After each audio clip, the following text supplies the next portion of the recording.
What if Ahsoka Tano never left the Jedi Order?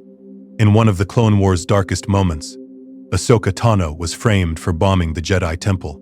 The Jedi Council, led by masters who never fully trusted her, expelled her from the Order without a fair investigation. And when the truth finally emerged, when Barriss Offee was revealed as the true traitor, the Council offered Ahsoka her place back.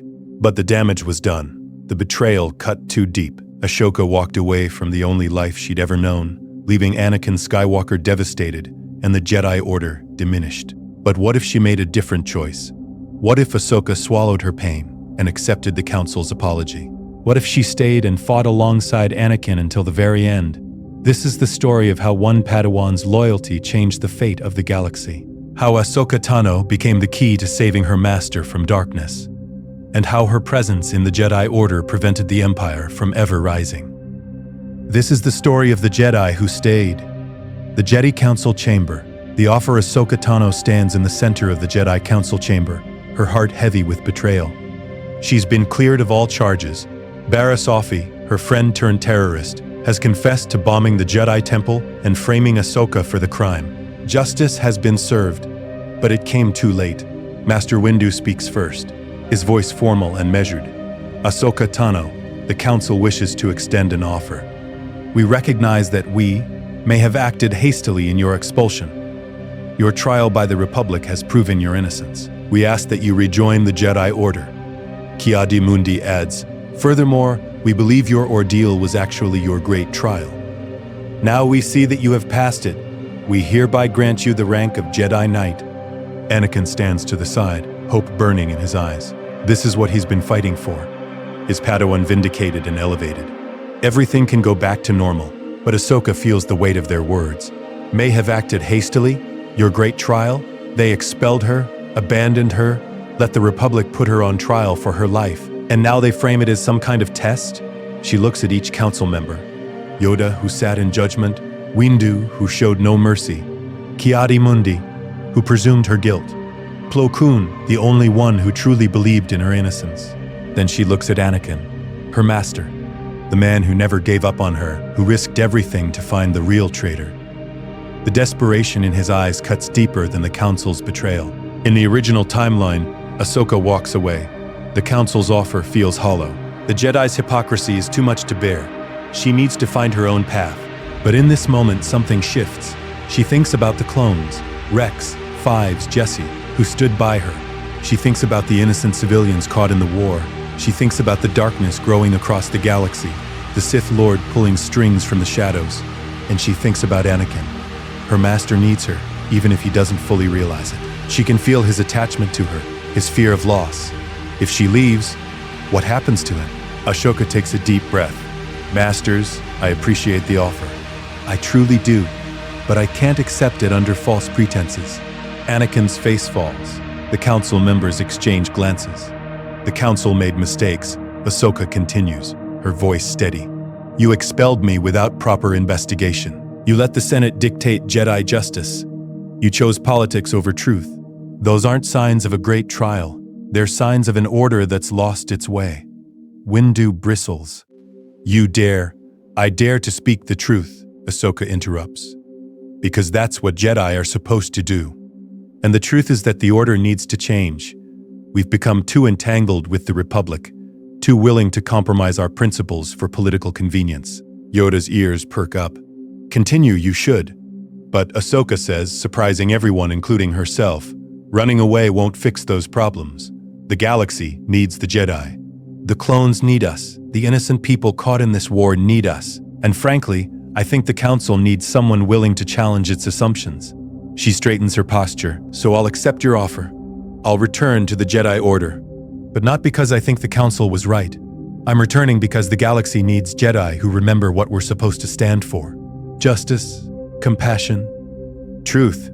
If the Order is going to survive this war, it needs to change. And I want to be part of that change. The Council chamber is silent. Several masters look offended. But Yoda's expression is thoughtful, almost approving. Bold words for one so young, Plo Koon observes. But perhaps not unwarranted. The Council will take your concerns under advisement, Windu says stiffly. But for now, we welcome you back to the Order, Knight Tano. Ahsoka bows formally. Thank you, Masters. As the council session ends, Anakin practically tackles her with a hug. Snips, you're staying. I knew you would. Don't call me Snips anymore, Master, Ahsoka says with a slight smile. I'm a knight now.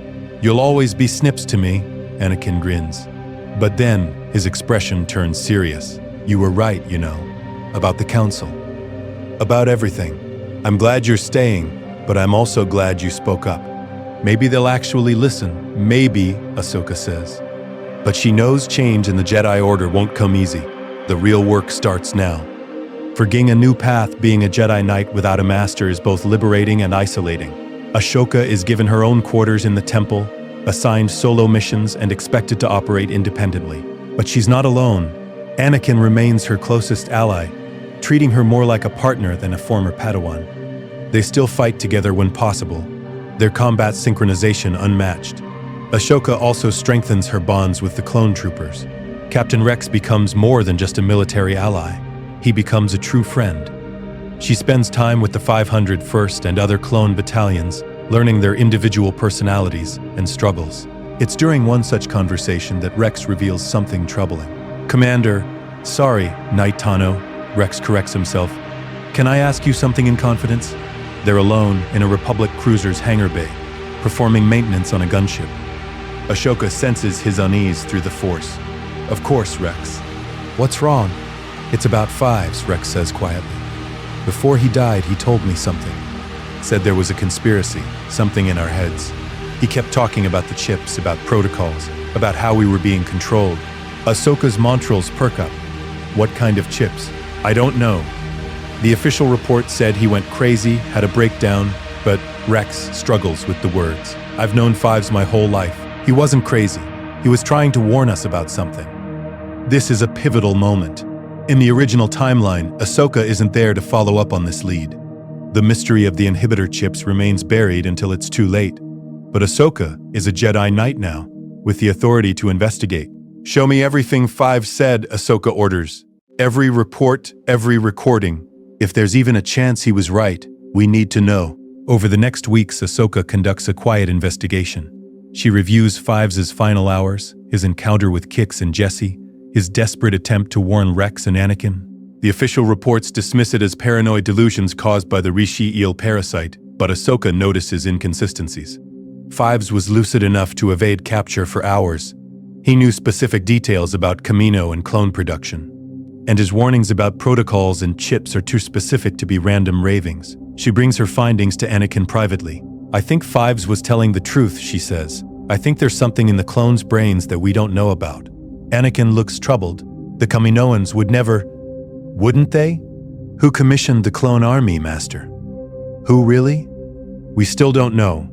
And we've just been accepting this massive military force without questioning where it came from or what safeguards might be built in. It's a conversation they should have had years ago. The mystery of Sifo Dyas, the convenient timing of the clone army's discovery, the Kaminoans' evasiveness about certain aspects of clone programming. What do you suggest? Anakin asks. We go to Kamino, quietly. We examine the clones' medical files, their genetic programming. And if we find these chips Fives mentioned, we figure out what they do. Without telling the Council? Ahsoka meets his gaze. The Council has been compromised by politics before. If there's a conspiracy involving the clone army, which the Republic and the Jedi have become completely dependent on, we need to understand it before we reveal it. It's a dangerous precedent, Jedi operating outside the Council's oversight. But it's also pragmatic.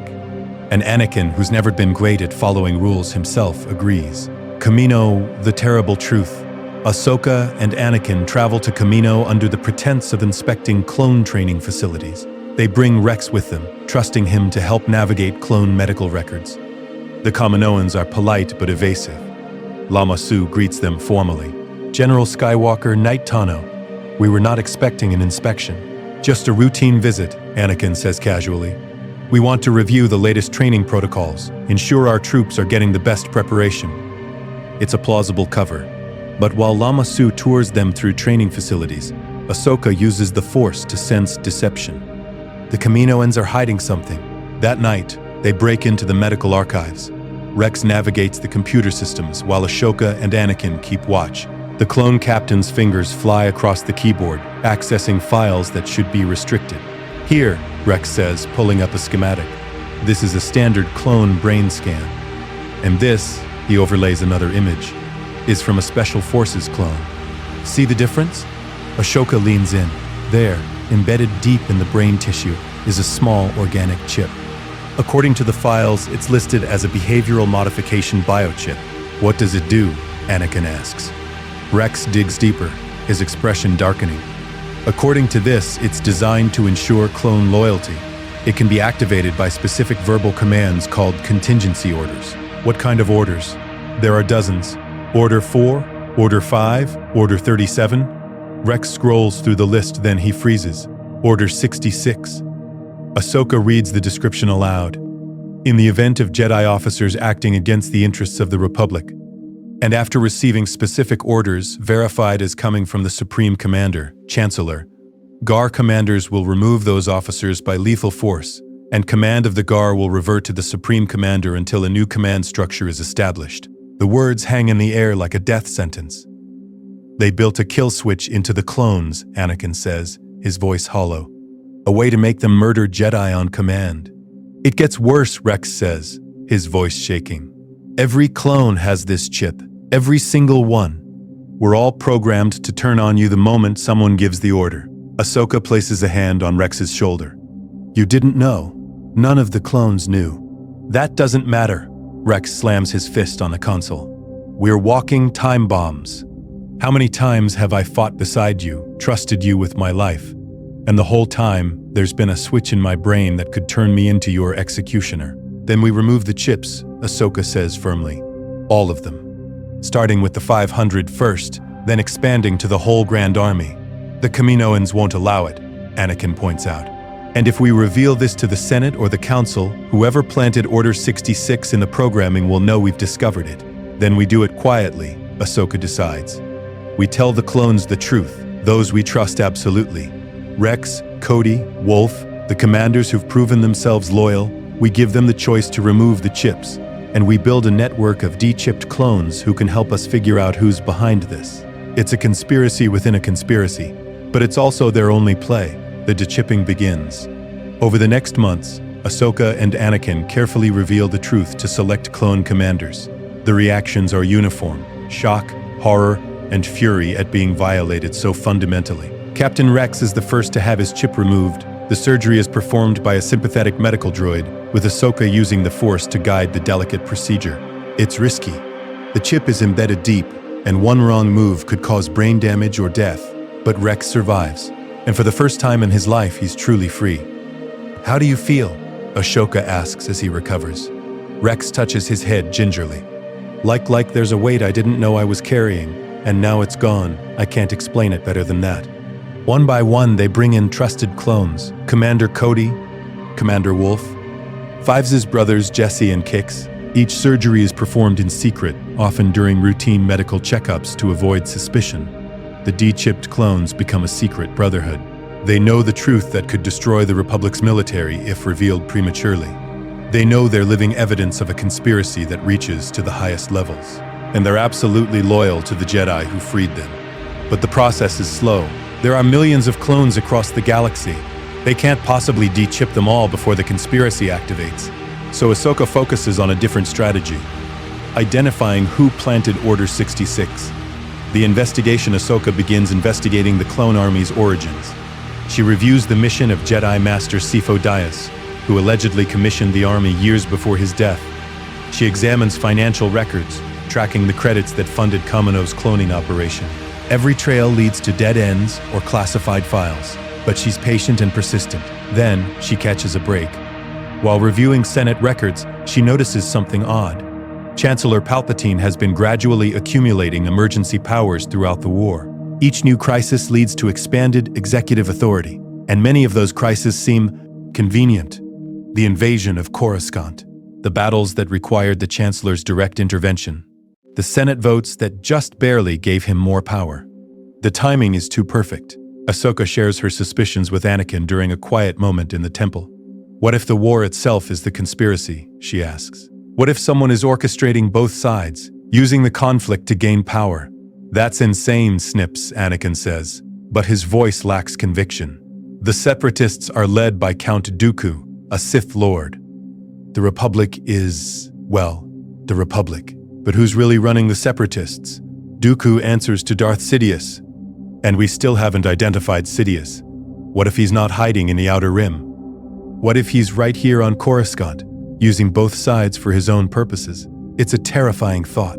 But Ahsoka has learned not to dismiss her instincts. We need to tell the Council, Anakin says.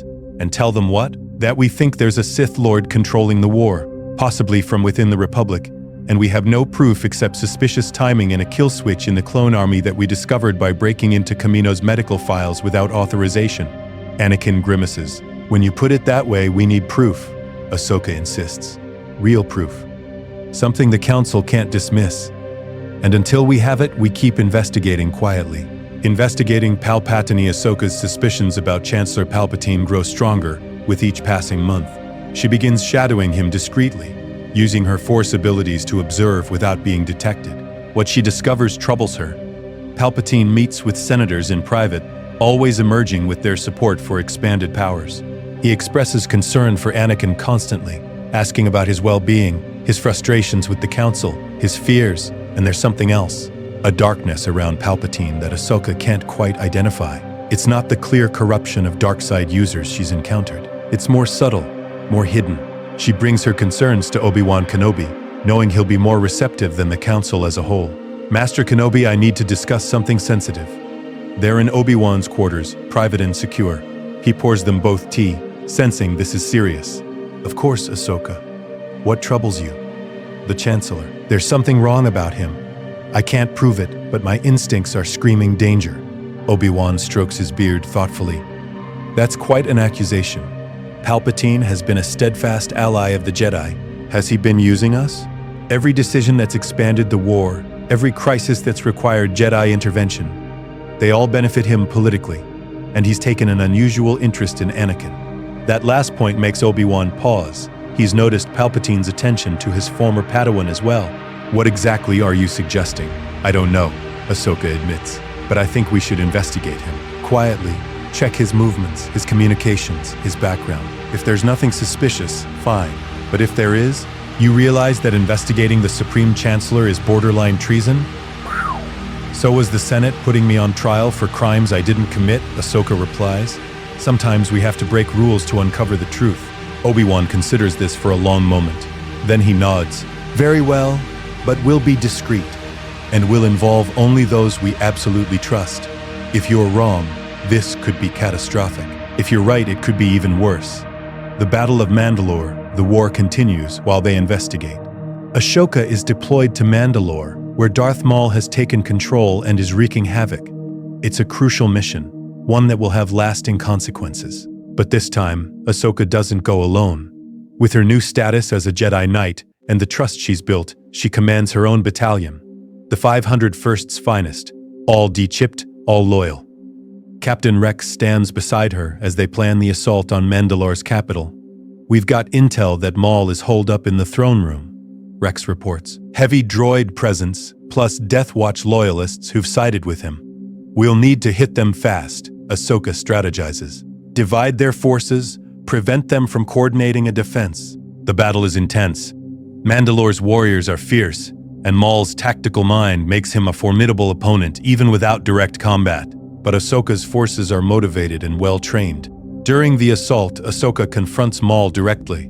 The former Sith Lord grins when he sees her. Ahsoka Tano, the Padawan who stayed. How interesting. I'm not a Padawan anymore. Ahsoka ignites her twin lightsabers. And you're under arrest for crimes against the Republic and Mandalore. The Republic? Maul laughs bitterly. You still don't see it, do you? The Republic is already dead. Your precious Jedi Order is doomed. And your master? Oh, your master is the key to everything. What are you talking about, Darth Sidious? Maul says, his voice dropping to a hiss. He has orchestrated this entire war. The Republic, the Separatists, all pawns in his game. And Anakin Skywalker is his ultimate prize. Ahsoka's blood runs cold. This confirms her worst suspicions. Who is Sidious? She demands. Someone closer than you think, Maul taunts. Someone your precious council trusts implicitly, and when he makes his move, there will be no stopping him. The Jedi will burn, the Republic will become an empire, and Skywalker will fall to darkness. Not if I stop you first. They duel furiously. Maul is powerful, experienced, driven by hatred and fear of his former master. But Ahsoka has grown immensely since their last encounter. Her Jarkai technique is refined, her force abilities enhanced, her tactical mind sharp. More importantly, she fights not from anger or fear, but from purpose. She's protecting people she cares about. She's defending a future worth saving. After an intense battle, Ahsoka manages to disarm Maul and bind him in force-suppressing restraints. "Tell me who Sidious is," she demands. Maul laughs even in defeat. "Figure it out yourself, Jedi. But you better hurry." The endgame has already begun. Returning to Coruscant, Ahsoka returns to Coruscant with Maul in custody, but his words haunt her. She immediately requests an emergency meeting with Obi-Wan and Anakin. They convene in a secure room in the temple. Maul confirmed it, Ahsoka says without preamble. Darth Sidious is orchestrating both sides of the war, and he's close. Someone we trust. Did Maul identify him? Obi-Wan asks. No, but he mentioned Anakin specifically, said he's Sidious's ultimate prize. That Anakin will fall to darkness when Sidious makes his move. Anakin shifts uncomfortably. That's not going to happen. I'm not falling anywhere. Maul seems certain, Ahsoka says gently, and everything I've investigated points to the same conclusion. Someone in a position of power is manipulating this war. Someone who's been positioning themselves to take complete control. The Chancellor, Obi-Wan, says grimly, "You think it's Palpatine?" Every trail I've followed leads back to him. The timing of crises, the accumulation of power, his unusual interest in Anakin. And there's a darkness around him in the Force that I can't quite identify. Chancellor Palpatine is a friend, Anakin protests. He's been supportive when the Council wasn't. He believes in me. Or he's been grooming you, Ahsoka says bluntly. Master, think about it. He's isolated you from the Council, made you feel undervalued. He's encouraged your attachments, your frustrations. What if all of that is manipulation? Anakin wants to argue, but he can't entirely dismiss the logic. Palpatine has been unusually attentive, and his advice has often contradicted Jedi teachings. We need to investigate him thoroughly, Obi-Wan decides. But carefully, if we're wrong, we've committed treason. If we're right, we're dealing with a Sith Lord who's manipulated the entire galaxy for over a decade. There's one way to know for certain, Ahsoka suggests. We bring Maul before the Council, let him testify about Sidious. See how the Chancellor reacts. It's risky, but it might be their only chance to expose the truth before it's too late. The Council session. The emergency Council session is tense. Maul stands in the center of the chamber, bound and guarded, his yellow eyes gleaming with dark amusement. Yoda regards him solemnly. Speak, you will, of Darth Sidious and the war. Truth only. Truth? Maul laughs. You want truth, Master Jedi? The truth is you've already lost. Sidious has played you like a holochess game, and you never even realized you were pieces on the board. Identify Sidious, you will, Yoda commands. I don't know his real identity, Maul admits. He was careful to hide that, even from me. But I know his plan. He's orchestrated both sides of this war, the Republic and the Separatists. He controls Count Dooku, and his ultimate goal is to destroy the Jedi and seize control of the galaxy. Why should we believe anything you say? Mace Windu demands. You're a Sith. Deception is your nature. Believe me or don't, Maul shrugs. But ask yourselves, where did the clone army come from? Who benefits most from this endless war? Who's been accumulating power while you've been busy fighting? The Council members exchange uncomfortable glances. Ahsoka speaks up. Masters, I've been investigating independently. Everything Maul says aligns with what I've discovered. The war has been used to centralize power in the Chancellor's office, and there are safeguards built into the clone army that could be used against us. What kind of safeguards? Ki-Adi-Mundi asks sharply. Behavioral modification chips, implanted in every clone's brain. One of the programmed orders is to execute all Jedi on the Chancellor's command. The Council erupts. Multiple masters speak at once, demanding explanations. Mace Windu raises his hand for silence. You have proof of this? Captain Rex has had his chip removed and examined. We have medical scans, technical specifications, and the complete list of contingency orders, including Order 66, the Jedi Purge Order. The gravity of this revelation settles over the council like a shroud. "Warn you, I did," Yoda says quietly. "Foreseen I have, the end of the Jedi. Perhaps arrive, it has. We need to confront the Chancellor," Mace Windu decides. "If he's behind this conspiracy, we must act immediately. And if he's not," Obi-Wan asks, "we'll have committed treason against the Supreme Commander during wartime." "Then we investigate first," Ahsoka suggests. "Master Windu, you're one of the most powerful Force users alive. If Palpatine is Sidious, you'd be able to sense the dark side in him if you look carefully." Mace considers this. A direct confrontation would alert him if he's guilty. But a careful examination during a normal meeting, "I'll arrange it," Anakin says reluctantly. "Palpatine trusts me. I can bring Master Windu to his office under the pretense of discussing military strategy." It's decided. Tomorrow they'll test Ahsoka's theory, and the fate of the galaxy will hang in the balance. Palpatine's office, the truth-revealed Anakin, and Mace Windu arrive at the Chancellor's office in the late afternoon. Palpatine greets them warmly, his grandfatherly smile betraying no hint of deception. "Anakin, my boy, and Master Windu, what brings you to see me?" "We wanted to discuss the situation on the Outer Rim," Anakin says, following the script they prepared. "The Separatist attacks are intensifying." As Anakin talks military strategy, Mace Windu extends his senses through the Force. He's careful, subtle, not wanting to alert Palpatine if he's Force-sensitive. At first, there's nothing. Palpatine seems like any other politician, ambitious, calculating, but mundane. Then Mace looks deeper, past the surface, past the carefully constructed facade, and he feels it, a vast, terrible darkness. A presence in the Force so powerful and so hidden that it's been invisible to the Jedi for decades. This isn't just any dark side user.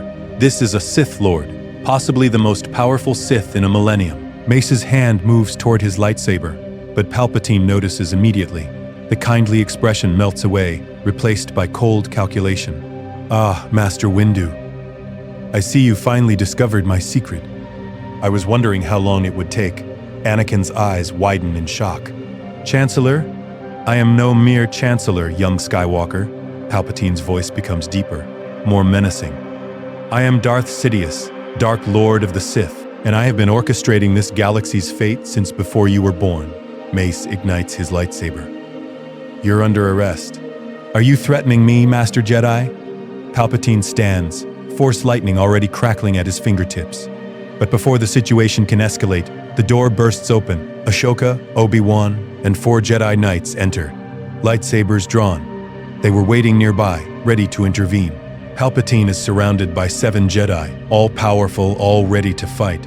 For a moment, calculation flashes across his face. He could fight. He's powerful enough to kill several of them. But 7 at once? Even Darth Sidious has limits. "So," Palpatine says, his voice returning to its normal register, "you've exposed me. Congratulations. But killing me changes nothing. The war continues. The Separatists will still ravage the galaxy. And without me to guide the Republic, chaos will consume everything. We'll take our chances," Mace says coldly.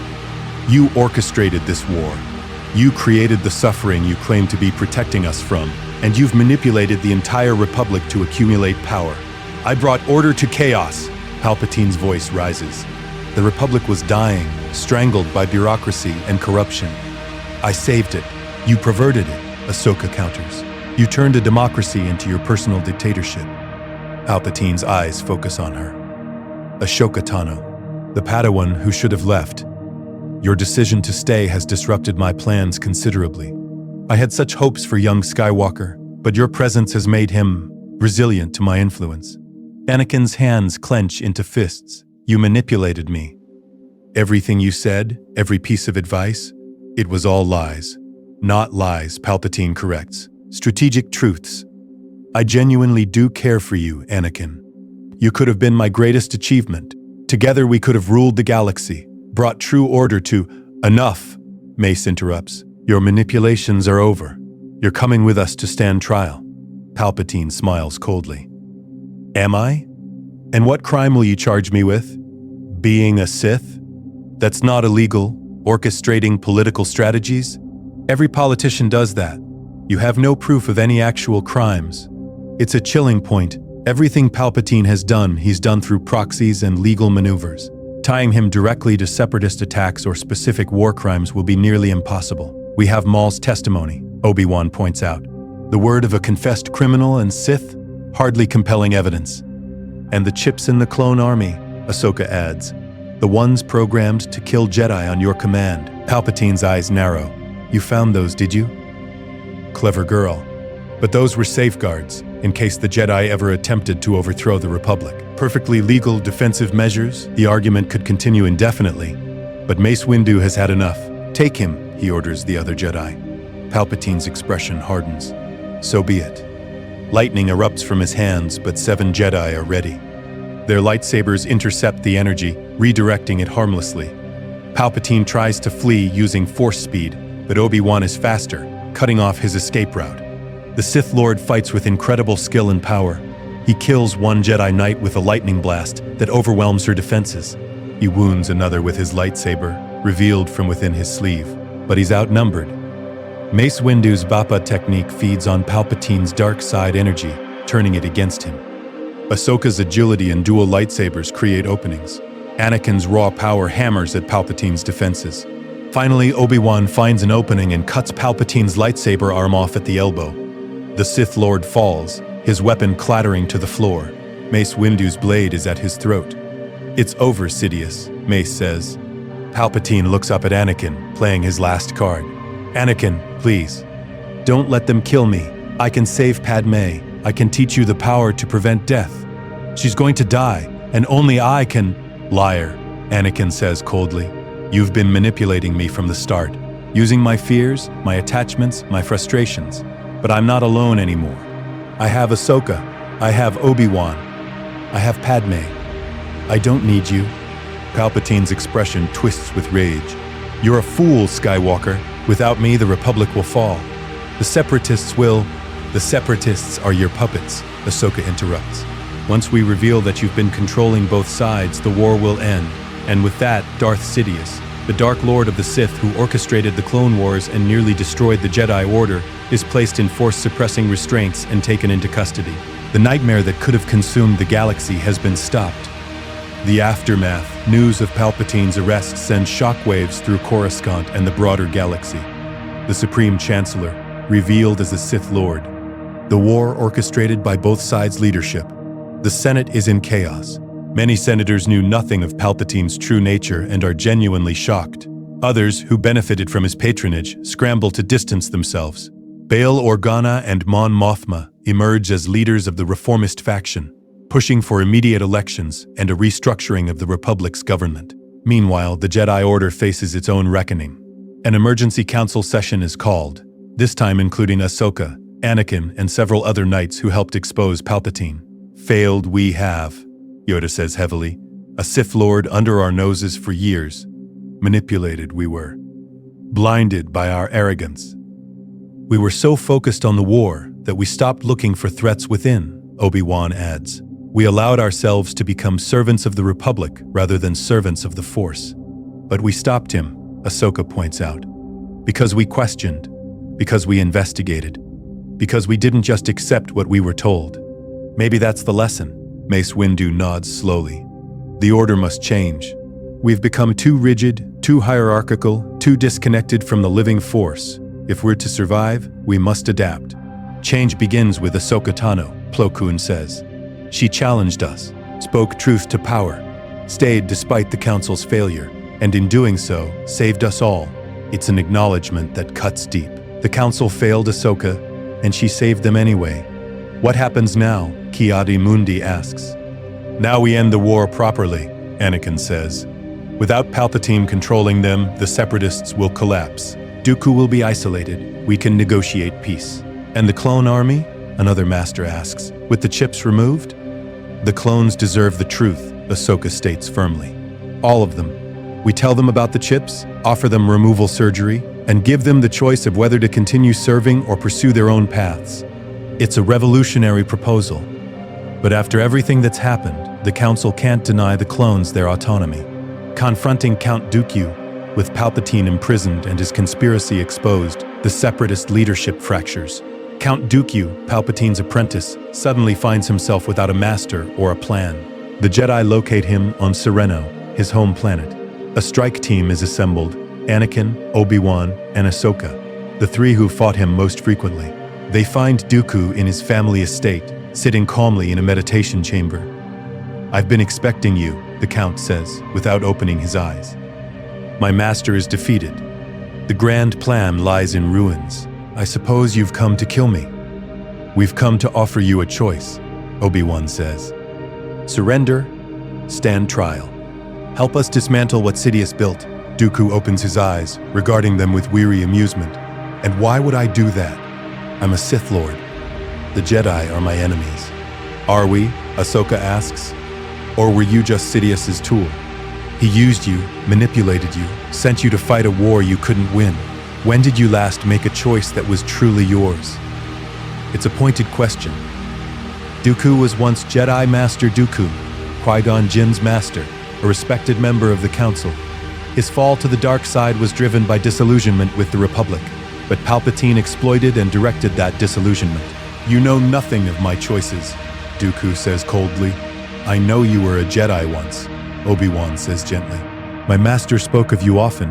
He said you were brilliant, principled, dedicated to justice. What happened to that man?" "He realized the Jedi were complicit in the Republic's corruption," Dooku replies. "That the Order had become weak, servants to politicians rather than servants of the Force." "You weren't wrong," Ahsoka admits, surprising him. "The Council did become too political, too rigid. But your solution, joining the Sith, starting a war, killing millions, that wasn't justice. That was just another form of tyranny." Dooku stands, his hand moving to his lightsaber. "You presume to lecture me, child?" "No," Ahsoka says calmly. "I'm offering you a chance at redemption. Help us expose Sidious's entire network, reveal the Separatist Council's locations, dismantle the war machine. And maybe, just maybe, you can find your way back to the light." For a long moment, Dooku is silent. Then he laughs bitterly. "Redemption? As if such a thing exists for those who've fallen as far as I have. I've killed Jedi. I've ordered atrocities. I've served the dark side for over a decade. My master almost fell to the dark side too," Ahsoka says quietly. "Sidious tried to turn him, promised him power to save someone he loved. But Anakin chose differently. It's never too late to choose the light." Anakin steps forward. "Count, I understand the temptation. I've felt it. The dark side promises easy solutions, quick power. But it's a trap, and you don't have to stay trapped." Dooku looks at the three Jedi. Obi-Wan, the embodiment of Jedi ideals. Anakin, raw power tempered by compassion. Ahsoka, the young knight who challenged her own order. "If I help you," he says slowly, "what happens to me?" "You stand trial," Obi-Wan says. "You face justice for your crimes. But we'll testify to your cooperation. And maybe, in time, you can help rebuild what was broken." It's not a promise of freedom or absolution, but it's a chance. Dooku deactivates his lightsaber and bows his head. "Very well. I will help you end this war. Not for redemption, I'm beyond that, but perhaps to salvage some small meaning from all this destruction." Dismantling the Separatist alliance. With Dooku's cooperation, the Jedi move swiftly to end the Clone Wars. The Count provides intelligence on Separatist Council locations, military strategies, and hidden resources. The Separatist Council is located on Mustafar, hiding in a heavily fortified facility. But this time, there's no massacre. Instead, a Republic fleet arrives, led by Jedi Knights and D-Chip clone commanders. Newt Gunray and the other corporate leaders are given a choice: surrender and face trial, or fight and be destroyed. They choose survival. The trials that follow are public and thorough. The Separatist Council is prosecuted for war crimes, profiteering and collaboration with the Sith. Count Dooku testifies against them, providing evidence of their crimes. In exchange for his testimony, Dooku's execution is commuted to life imprisonment. He'll spend his remaining years in a force-suppressing prison, but he's alive. And perhaps in time he'll find some measure of peace. The verdict for the others is less merciful. Newt Gunray, responsible for atrocities dating back to the Naboo invasion, is sentenced to death. Other council members receive life sentences or executions, depending on the severity of their crimes. Across the galaxy, separatist forces lay down their arms. Without leadership or purpose, the droid armies deactivate. Planets that were occupied are liberated. The Clone Wars, after 3 years of bloodshed, finally end. The Republic reforms. With Palpatine in prison and the war over, the Republic must rebuild itself. Emergency elections are held. Bail Organa is elected as the new Supreme Chancellor on a platform of reform and transparency. His first act is to draft a new constitution, one with strict limits on executive power. No chancellor will ever again accumulate the authority Palpatine did. The Jedi Order also undergoes significant changes. A grand assembly is convened. Every Jedi in the galaxy who can attend, either in person or via hologram. For the first time in generations, the entire Order discusses its future collectively rather than leaving decisions to the Council alone. Ahsoka speaks before the assembly, her voice carrying across the temple. "We failed because we became isolated," she says. "We stopped listening to our own members, to the people we were supposed to serve. Even to the Force itself, we followed rules without understanding their purpose. We served the Republic without questioning its direction." Many older Jedi shift uncomfortably, but the younger generation nods in agreement. "But we also succeeded because we adapted," Ahsoka continues. "When we questioned, investigated, and trusted our instincts, we uncovered the truth. When we worked together across rank and tradition, we stopped the Sith. That's the Order we need to become, one that values wisdom over hierarchy, compassion over dogma." Master Yoda rises, his ancient voice carrying weight. "Speak truth," Knight Tano does. "Change we must, or repeat our failures we will." The reforms that emerge from the assembly are revolutionary. The council is restructured. From 12 members to 20, 4 with term limits and regular elections. Masters, knights, and even senior Padawans have voting representation. The code is reinterpreted. No emotion becomes emotion, yet peace. Jedi are taught to understand and manage emotions rather than suppress them. Attachments are reconsidered. Healthy relationships are permitted, though possessive attachment is still cautioned against. Transparency increases. The Jedi publish regular reports on their activities. They open dialogue with the public. Secret missions still exist, but the Order is more accountable. Diverse paths are recognized. Not all Jedi must be warriors. Healers, scholars, diplomats, and artisans are equally valued. Jedi can choose their specialization based on ability and calling. The Clone Brotherhood. Clones who wish to leave military service are welcomed into the Order as support staff, instructors, or even Padawan learners if they show Force sensitivity, rare but not impossible with their altered genetics. It's a new Jedi Order, one built on the lessons learned from failure.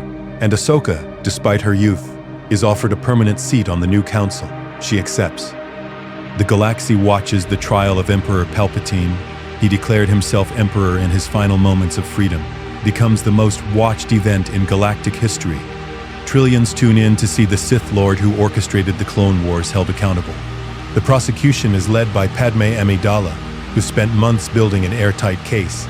She's assisted by a team of legal experts and supported by Jedi testimony. Palpatine defends himself, acting as his own advocate. Even in chains, he's charismatic and manipulative.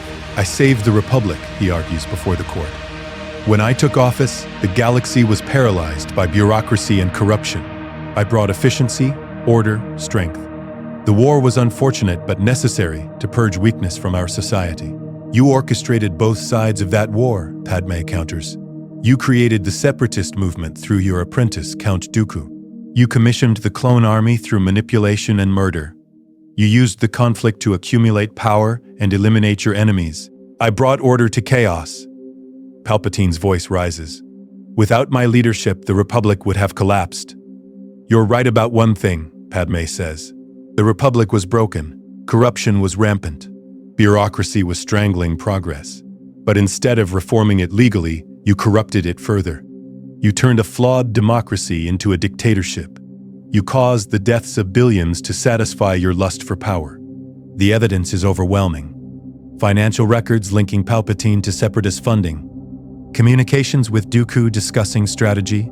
Testimony from clone commanders about Order 66. Maul's confirmation of Palpatine's identity as Sidious. But Palpatine's defense is cunning. He argues that being a Sith isn't illegal, that his political maneuvering, while ruthless, was within the bounds of law, that the war would have happened with or without him. The dark side made me strong, he tells the court. Strong enough to lead. Strong enough to make the hard decisions your democracy couldn't make. You call me a tyrant? I call myself a realist. Someone had to guide the galaxy, and I was willing to bear that burden. The trial continues for weeks. Every atrocity is examined. Every manipulation is exposed. Palpatine remains defiant throughout, never showing remorse. Finally, the judges, a panel of legal experts from across the galaxy, reach their verdict. Guilty on all counts. War crimes, treason, mass murder, conspiracy. The list is extensive. The sentence is death. Palpatine shows no fear as the sentence is read. You think you've won? You've merely delayed the inevitable. The Sith are eternal. The dark side cannot be destroyed. And someone, someday, will rise to continue what I started. Perhaps Mace Windu says from the witness stand, but today is not that day, and we'll be ready if that day comes. Palpatine is executed by the Republic, his body cremated, his ashes scattered in space. The Sith Lord who nearly conquered the galaxy becomes nothing but atoms floating in the void. But his warning lingers. The dark side cannot be destroyed, only resisted day by day, choice by choice. Padme and Anakin with the war over and Palpatine defeated, Anakin faces a personal crossroads. The Jedi Order's new rules allow relationships and marriage, but his visions of Padme's death still haunt him. He confesses everything to Obi-Wan during a private conversation in the Temple Gardens. I've been having nightmares, Anakin admits. Visions of Padme dying in childbirth. That's what Palpatine used to manipulate me. He promised he could save her. Obi-Wan regards his former Padawan with compassion. And you're afraid the visions will come true? I couldn't bear to lose her, Master. I love her, I know. And there's nothing wrong with that love, Anakin. But you must remember, the future is always in motion. Visions show possibilities, not certainties. But my visions of my mother came true, Anakin argues. She died exactly as I foresaw. Because you didn't act on that vision in time, Obi-Wan says gently. But you're acting now. Padme has the best medical care in the galaxy. You're here for her, not off fighting wars. And you're not driven by fear, you're motivated by love. That makes all the difference. Ahsoka joins them, having sensed Anakin's distress through their training bond. Master, the difference between now and Palpatine's scenario is that you're not alone, she says. You have me, Master Kenobi, the Council, Padme's doctors. You don't have to save her by yourself through some dark side technique. You have support. Use it. Her words resonate. Anakin has spent so long feeling isolated, burdened by being the chosen one. But he's not alone anymore. You're right, he says. Both of you, I'll trust in the Force, trust in the medical team, and be there for Padme. That's all I can do. It's everything you need to do, Obi-Wan assures him. The birth Padme goes into labor on a peaceful Coruscant evening. Anakin is there, holding her hand, using the Force to soothe her pain without interfering with the natural process. The medical droids monitor everything.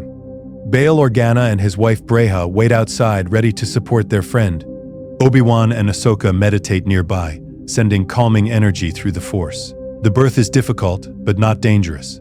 Padme is strong, the medical care is excellent, and there's no dark side corruption influencing events. Twin babies are born, Luke and Leia Skywalker. The vision of death doesn't come true. Padme is exhausted but healthy, cradling her newborns with tears of joy streaming down her face. Anakin holds his children for the first time and weeps. Not from fear or anguish, but from overwhelming love and gratitude.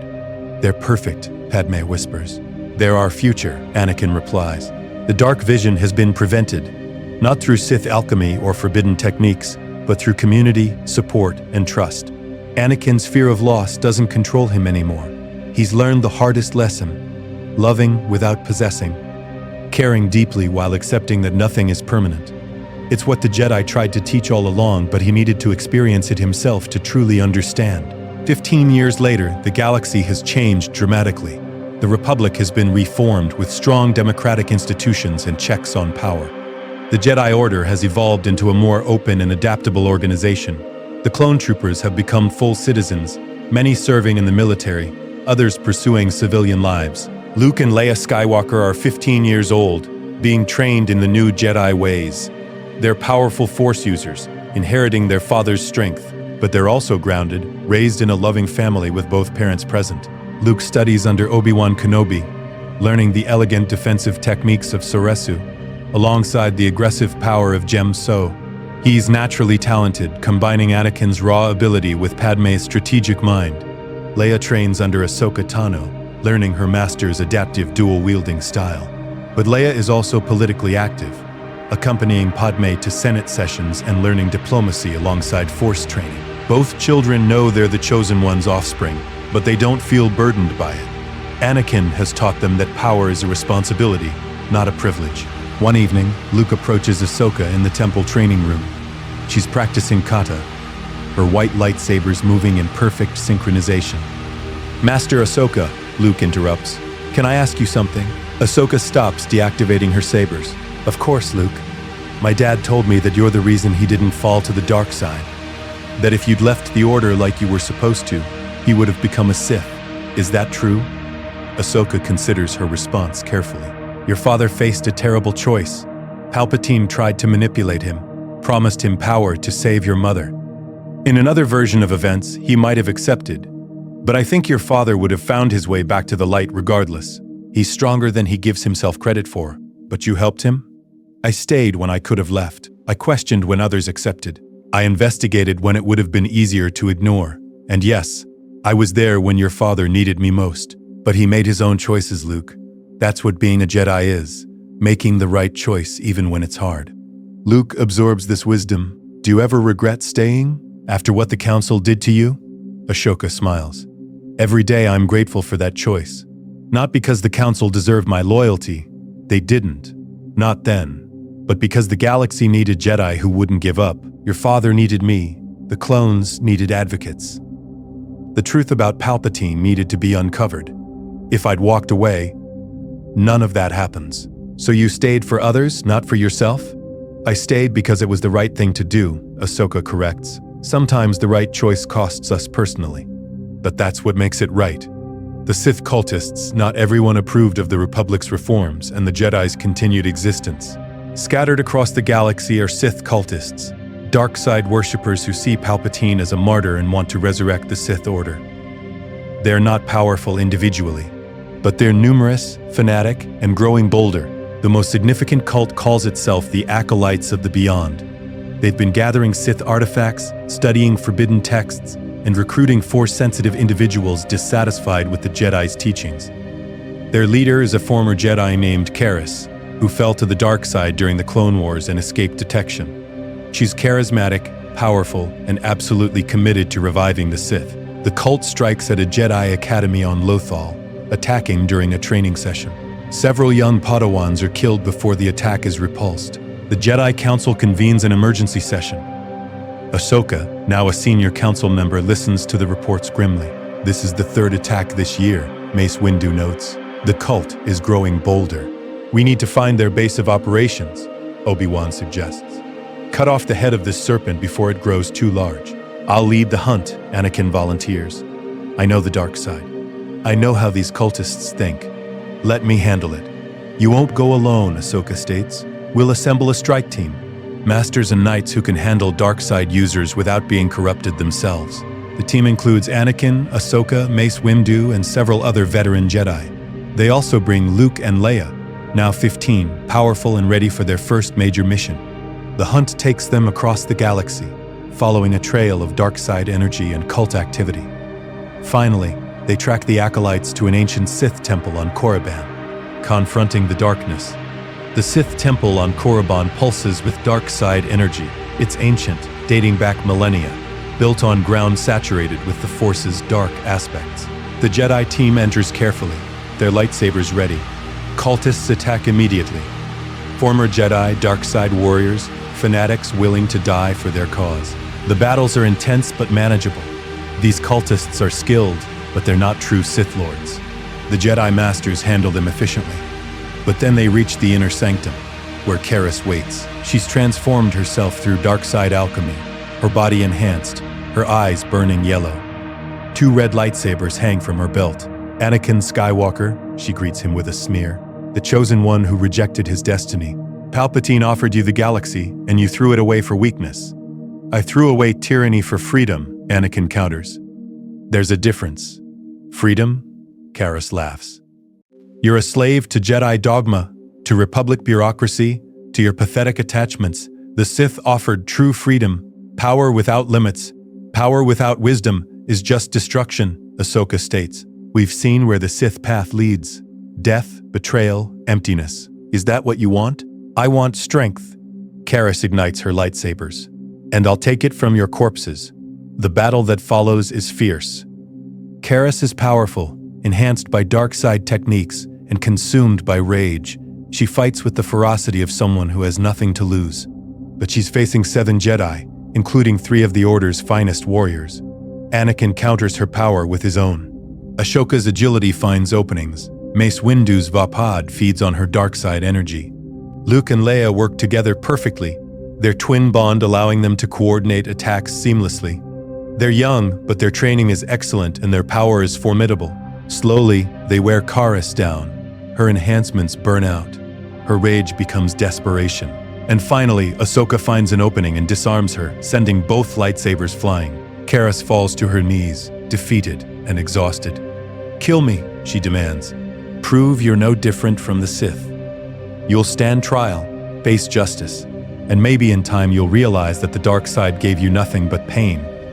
As they bind Karis in force-suppressing restraints, Ahsoka reflects on how far they've come. The Sith are gone, but the temptation of the dark side remains eternal. The Jedi will always need to be vigilant, to resist that temptation, to choose light over darkness. It's a never-ending struggle, but it's one worth fighting.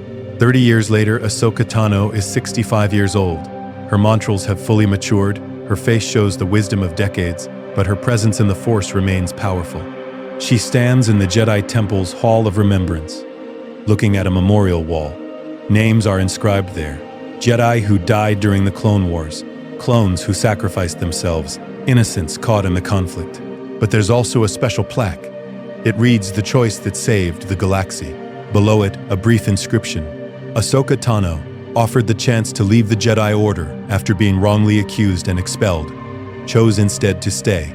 Her decision to forgive, to fight for change from within, and to remain loyal to her ideals prevented the fall of Anakin Skywalker and exposed the Sith Lord Palpatine. This choice saved the Jedi Order and preserved the Republic. Ahsoka reads it with mixed feelings.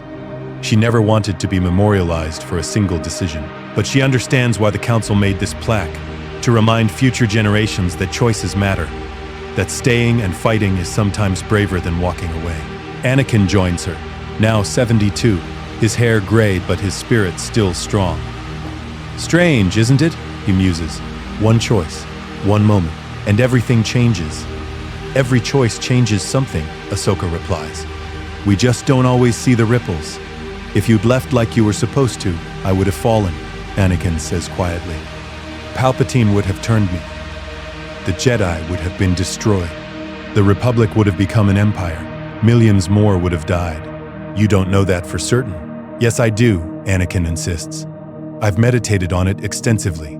I've seen glimpses through the Force of what could have been. A dark timeline where I became Palpatine's enforcer, where I hunted Jedi, where I lost everything. But that didn't happen, because you stayed. Ahsoka turns to face her former master. I stayed because it was right, not because I knew what would happen, but because abandoning the Order would have been abandoning everyone who needed help. You, the clones, the innocents caught in the war. I couldn't walk away from that. That's what makes you a true Jedi, Anakin says with pride. Not power, not prophecy, but the willingness to do what's right even when you've been wronged.